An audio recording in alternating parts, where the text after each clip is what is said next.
This week, we check out some cheerleading robots at Epcot. Then we rappel off a skyscraper for Give Kids the World Village. Plus the latest theme park news and more coming at you from the attraction studio right now.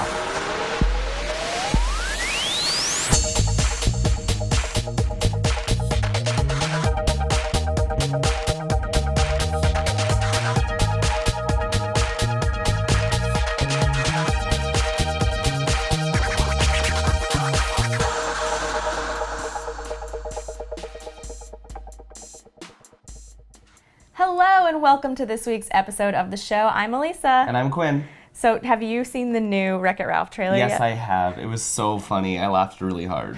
If you haven't seen it yet, check it out. It's really funny. You don't really get like a huge premise of what's going on except that they're in the internet. Yeah, I saw the preview at the D23 Okay. where they met the Disney princesses at ohmydisney.com. So I really hope that that's the next trailer that comes out because it's so funny. Oh my gosh. But the end of this one that just came out, the bunny gets the pancakes. I bust out laughing. Laugh it was so out loud. funny. You could just watch it over and over again. It's going to be such a cute movie. I cannot wait. Also, the rumor mill going on. Have you heard that there's some rumors that Talking Mickey over at Magic Kingdom might be going away? Yeah, I did hear that. I mean, it's sad because I don't know how much of a hassle it is for him to talk, but I do enjoy going, and I mean he does. It's often the same conversations, with the card trick and the... Right. He's got, a few variations that he'll do. However, the first time I met Talking Mickey, I cried my eyes out. Really? Because I love it so much. I'm such a fan of character performers, and it was so magical. But we don't know what's going to be replacing it. Maybe they'll be changing his magic into something different, something better, maybe something more along the lines of the Star Wars characters at Hollywood Studios. It's still good, Like it's always good when they can actually interact with you other than just like... Yeah. Yeah. Yeah. I don't know. I'm a fan. Some people think it's weird. I'm a fan. So we'll see what happens if it closes. All right, well, why don't we get to some news in the queue right after this.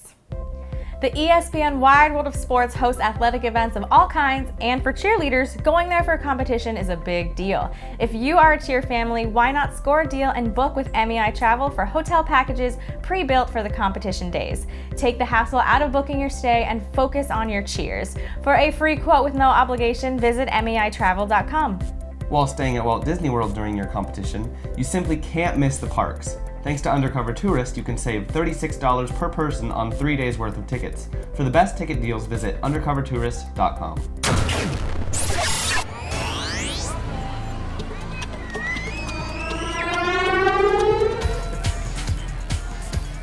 This week, Disney is dominating the news, starting with a brand new way to go down Main Street. Disneyland California is completely renovating its horse-drawn streetcar track for the first time ever. Main Street is being outfitted with new brick and a more efficient metal track for the streetcar. This new track will allow for smoother rides and less friction on the track. And the brick will make a softer walk for the horses. The renovation is not complete, though, and is expected to continue on through late winter.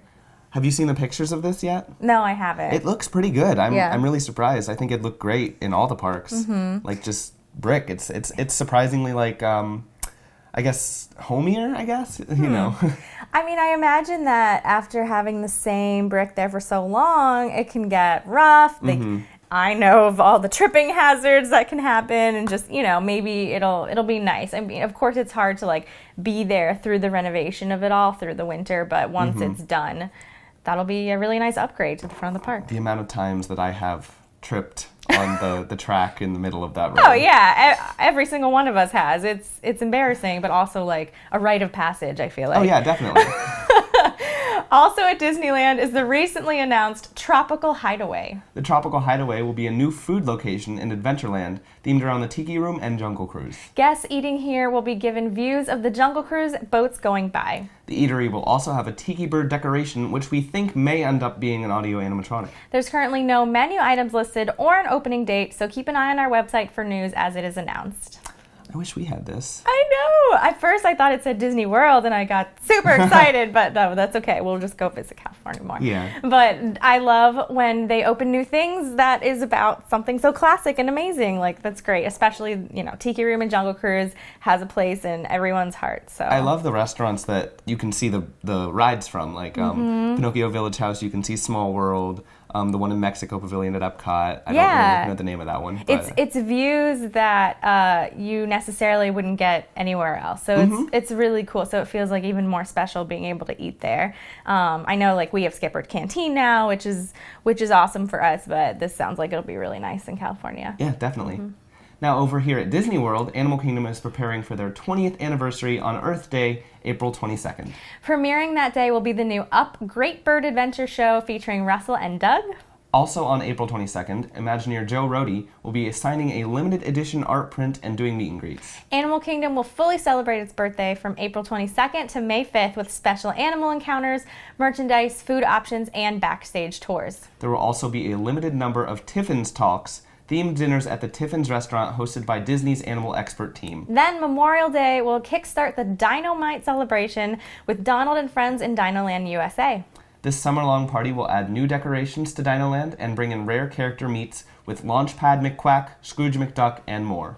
This is so cool. I love that they are being able to highlight Animal Kingdom. Yeah. That has nothing to do with Avatar Land. I feel like that's all we've heard at Animal Kingdom, so it's nice to them to highlight something different there. And it's always great when you get to meet like Launchpad McQuack and Scrooge McDuck and all the rare characters. I see Banks back there behind the camera freaking out. He's like, what? Launchpad McQuack? What? So cool. Yeah, no, and it sounds like it'll be a really cool summer. We'll have that at Animal Kingdom. We'll have the Incredible Summer. It's going to be fun. Last but not least, or as the French say, enfin, it's surtout. I have no idea how to say that. We have exciting news about Disneyland Paris. I apologize. Disney CEO Bob Iger has announced a €2 billion expansion coming to the Walt Disney Studios Park at Disneyland Paris. This massive expansion will add a new lake as the focal point of the park. This lake will be the central point for 3 new lands based on Star Wars, Frozen, and Marvel. Construction is expected to begin in phases starting in 2021. While nothing has been announced to close yet, the new concept art does not show Lights Motors action or the backlot tour. Ooh. I am super excited for Marvel and Frozen. And I know we're getting Star Wars here, so it's not as big of a deal that it's going there, but I'm sure it'll relieve a lot of tourism. I mean, not that tourism is bad, but I'm just saying a lot of crowds, they'll wait to go there because in Europe it's closer, obviously. Right, exactly. And it's great for them. It's a huge announcement. 3 lands in one day, that is definitely a big announcement. And I think like slowly but surely all the parks are getting their little upgrades to the, newer, more popular, not the Star Wars is new, but you know what I mean? Yeah. Frozen, all this Marvel is popular now with Disney. So all those lands coming out, that's a big deal. Yeah, I think Frozen will be fantastic. Like a whole land. I mean, we have Norway at Epcot, but as like overplayed Frozen might be for some people, it's still beautiful, and they'll do an incredible job, I'm sure. I wonder if it'll be. I don't think they announced any attractions specifically other than just the lands, but I wonder what kind of Frozen rides we'll get. I know, that'd be awesome.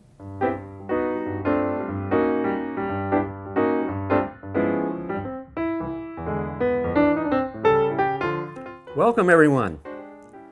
This week, we're at Soarin' for a Hidden Mickey.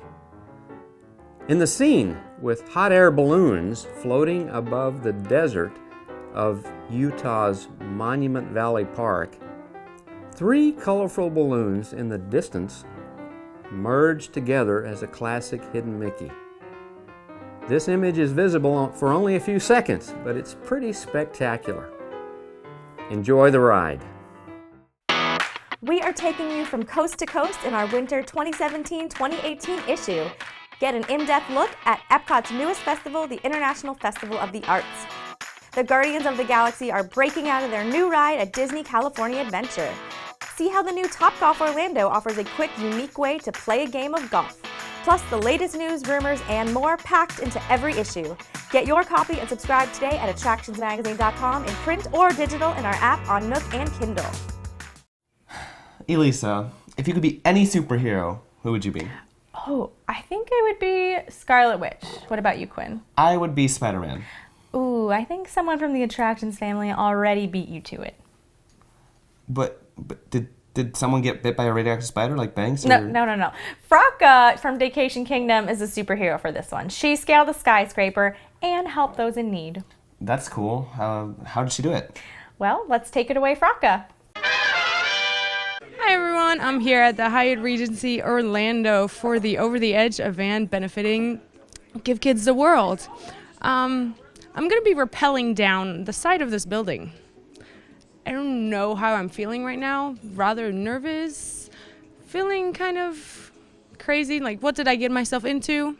But it's all for a good cause, so here we go. We have a few members of our team who have actually participated in events like these before, have gone over the edge themselves. So when we started to look at what are we going to do new for 2018, that got brought up to the table and we all kind of jumped on in and said, well, let's give this a try and see if it's something that we can do too. So each of our rappellers, or edgers as they might be called, are given about 4 to 6 months to raise $1,000 at least. And many of our edgers have actually gone above and beyond that using their online personal fundraising pages. So they can use emails, they can use Facebook, Twitter, Instagram to share their personal link with their friends and family and ask them to come on, give, and send them over the edge.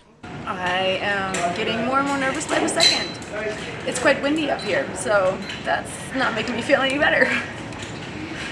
But I'm gonna do it. I'm gonna go over the edge, literally.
How was it?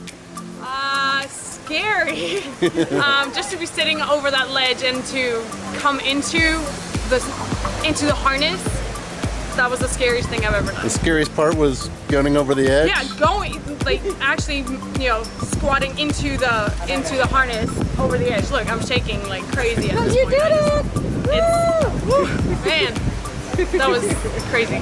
We'll be announcing our date for next year, hopefully in the coming months. You can check out our website, which is www.givekidstheworld.org, and that'll have the announcement for our next events and other events that happen throughout the year. And you can also follow us across social media.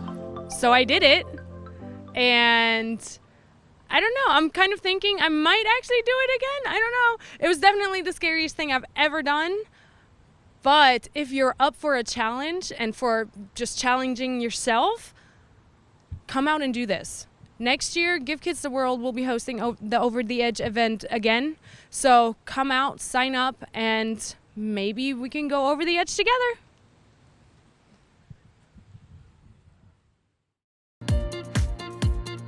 I think each and every one of us goes above and beyond. We do everything for our clients that we could possibly do. From getting up at 3 a.m. to get the best deal for them when it comes out, to staying up late at night to send them their documents. We like taking the stress off of you. We'll stress about it. You go have fun. MEI and Mouse Fan Travel is your expert source for no-fee travel planning. Visit mei-travel.com for a no-obligation quote today. Skip the lines with Undercover Tourists crowd calendars, touring plans, and mobile apps. Stop paying full price for your family vacation and visit Undercover Tours today. Rah, rah, ree, kick 'em in the knee. Rah, rah, ras, kick 'em in the... Whoa there. What you doing? Nothing. I'm just getting super pumped for our next segment on cheerleading robots. Okay, so you're just getting yourself in the cheer spirit to check it out for yourself? Well, not exactly. They already left, but thankfully Tharin is never too far from Epcot and was able to snag a segment with them when they were here. Well, let's see what it was all about. Take it away, Tharin. Hey everybody, we are here outside of Innovations East at Epcot. At the time of filming, it's Engineers Week, and we were told there's going to be some kind of special thing happening with cheerleaders over by Spectaculab. So let's go in and check it out. Hello everyone, and welcome to the Spectaculab. My name is Shelby with Science from Scientists, and we have an extra special presentation for you guys today because of Engineering Week.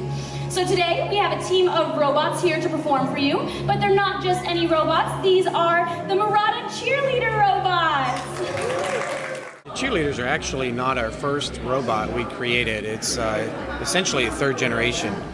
We started more than 20 years ago developing a robot that rides a bicycle, balances on a bicycle and rides a bicycle. And that robot was named Murata Boy. The second generation was a girl, and we called her Murata Girl, and she rides a unicycle. So the cheerleaders are a third generation robotics technology that we developed. And we didn't develop it to sell as a commercial product. We developed it to demonstrate Murata's technology. What kind of technologies do you guys use to help create these robots? Yeah, there are three main technical features for the Murata Cheerleaders. We call it the 3 S's. The first S is stability. Okay. Stability is realized by Murata's gyro sensors. Your gyro sensors measured inclination probability 1,000 times per second to maintain its balance. And the second S is synchronization, which is achieved with group control technology.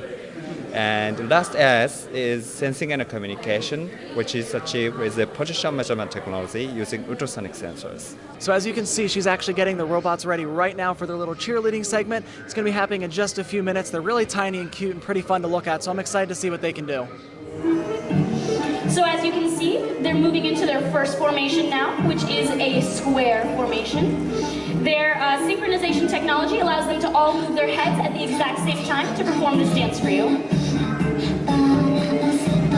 Now as you can see, they're moving around each other due to their stability, the first S that I spoke about. This is those gyro sensors. And the gyro sensors sit on top of this ball you see underneath them, which is a hollow rubber ball. This allows for them to have a little bit of friction as they move across the stage so that they can glide a lot easier. So now their pom-poms are made out of LED, that's light-emitting diodes, and they actually do change colors. So you can see right now they are performing the waves.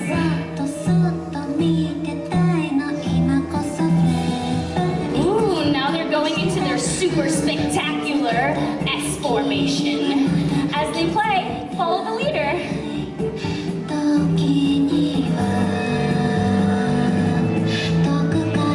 Now Murata does not sell these robots. They develop these robots to provide students and adults a very visual way to see science and engineering in action, to show how science and technology work together to make so many things possible, including the world of the future.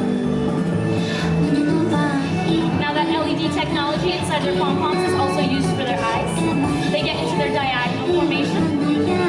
And now they're doing the rock star.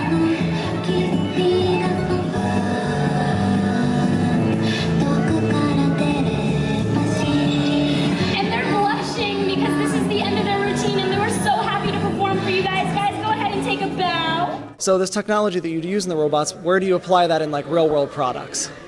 The technologies become products that we sell to mobile phones, to automotive applications where there are sensors around the car and they can be used to back up back your car up to make sure you don't run into anything. Okay. So that was our look here at the Spectaculab in Epcot at the Murata Cheerleading robots.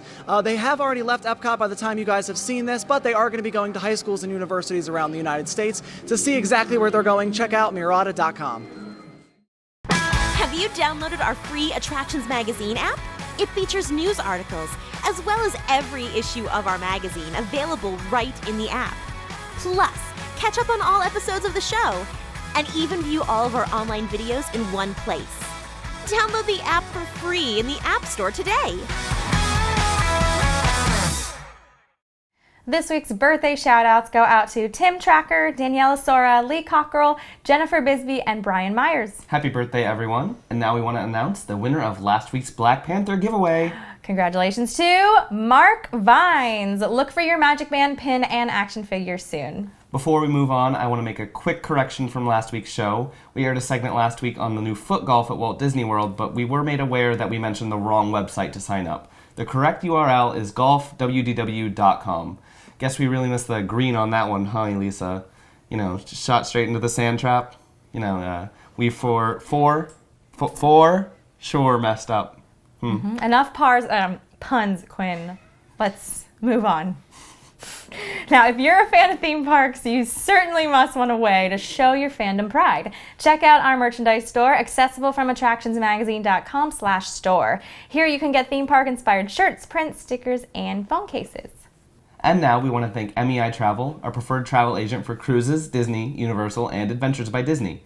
For a free quote with no obligation, visit meitravel.com. And thanks to Undercover Tourist, our recommended supplier of discount tickets to Orlando and California attractions. For more information, visit undercovertourist.com. Well, Flower and Garden has finally officially started. I love the Flower and Garden Festival at Epcot. It's so beautiful. I'm probably going to go today. I'm excited for the violet lemonade that they have. I get it every year. It's so good. That is really, really good, really natural. They always have really amazing food. I just love walking around Epcot, to be honest. Like, it's always. The older I get, the more and more it becomes my favorite park. Just to like walk around, see the pretty views, have a drink in hand, a snack in the other. You can't go wrong. It's so nice. It's very relaxing. Like, you don't even need to go and ride anything. You can just walk around, eat, look at the pretty flowers, have fun. The ride is just like an extra thing there. Like, it's like, oh yeah, I guess I could go on the land or like Frozen if I want to wait. But exactly, yeah. It's so good. Check out the Flower and Garden Festival. Thank you so much for joining us. We hope you'll tune in again next week. Until then, visit your local attractions, try something new, stay safe, but most of all, have fun.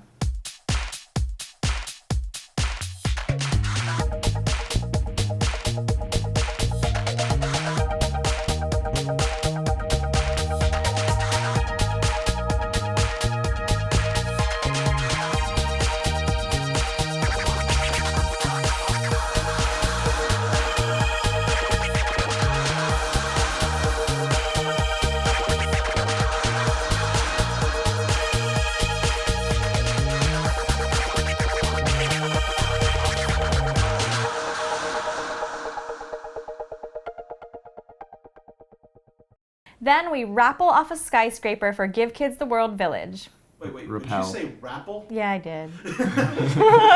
Spectaculab in Epcot at the Murata Robotics Cheerleading.